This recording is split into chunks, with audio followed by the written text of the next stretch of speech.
हरिबुद्धी जपेतो नर दुर्लभ, वाचेसी सुलभ राम कृष्ण, वाचेसी सुलभ राम कृष्ण,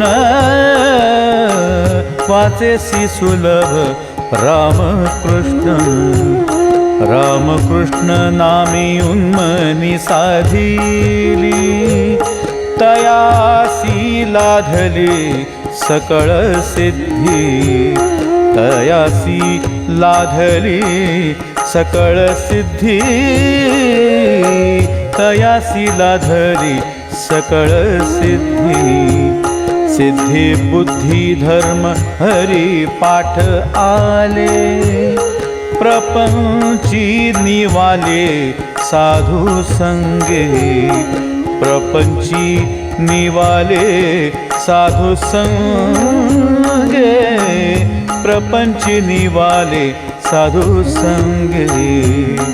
ज्ञानदेवी नाम राम कृष्ण ठसा, ज्ञानदेवी नाम राम कृष्ण ठसा, ज्ञानदेवी नाम राम कृष्ण ठसा.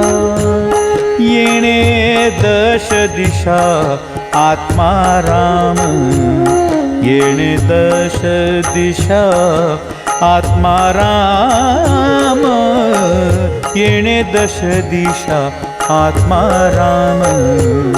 हरि मुखे भरा, हरि मुखे भरा, हरि मुखे भरा, हरि मुखे भरा, हरि मुखे भरा, हरि मुखे भरा.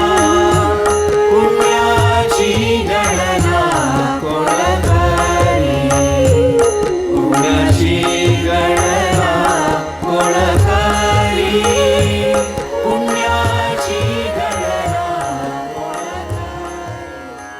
In the first stanza of this Abhang, Sri Jnaneshwar Maharaj says that a person who constantly engages in chanting of Sri Hari's name and contemplates on him is very rare.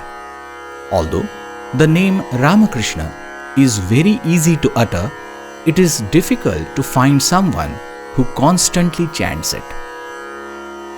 Sri Jnaneshwar Maharaj further says that one who attains the state of Unmani, that means a state beyond thoughts and distractions, through the chanting of the name Ramakrishna, achieves not only all the siddhis, that means the spiritual powers in the world, but also the ultimate siddhi of union with the Supreme Brahman.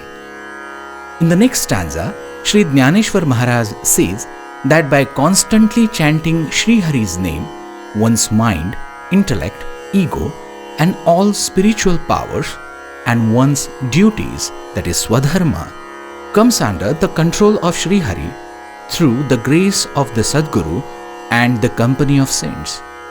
This means the influence of the mind, intellect, ego decreases.